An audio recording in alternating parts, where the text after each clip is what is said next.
द्या मी आज हडते. गंगे अगं राहू दे, काम काय चुकलं आहे का मला? तसं नव्ह, तुम्ही घरातून बाहेरच निघन असा, वस्ती उभी दिसना. नाही पडले म्या घराबाहेर. पर वस्तीवरले समधे कसे आहेत? आबा, शेवंता मावशे, रंग्या. भय तर समदे काय बाय बोलायला लागले. काय तुम्ही आता दार खिडकी लावून दिसभर बसतासा. ज्याला जे वाटतं ते तो बोलतो या. कोणी काय बी बोला नका. समद देवासने ठावा आहे. तू नका विचार कर.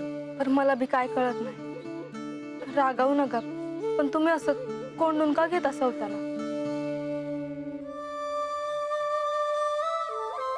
सांगल येळा आल्यावर. पर आता मी तुला नाही दिसायची असं दार खिडक्या लावून बसलेली.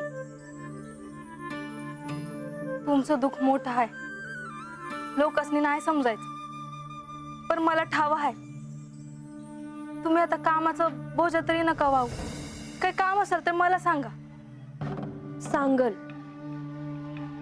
पर गंगे कामात येळ जातो ग माझा, आणि नुसतं बसून तरी काय करायचं? बाला बी मी पूजा केलेली आवडत नाही. त्याला असं वाटतं का पूजा करून तरी काय मिळालं मला? पर पूजा काही मिळवायचं म्हणून करते होय कुणी? पर हे समजासनी कसं कळायचं? मला बी कळत नाही, पर तुमचं ऐकून ऐकून काय बाय कळतं.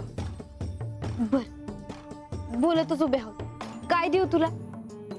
काय न ग, तुम्हाला एक विचारू का?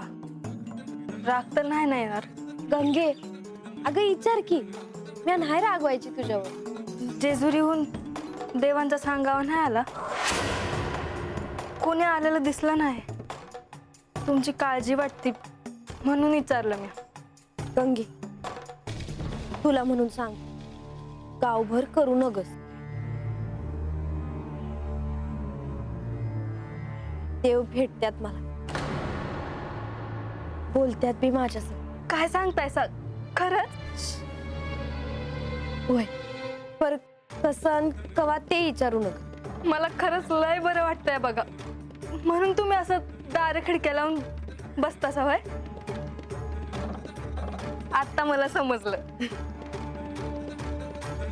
पर कुणासनी काय बी बोलू नका, नाहीतर माझ्याशी गाठ आहे गंगे. नाही सांगणार. तुमची आण.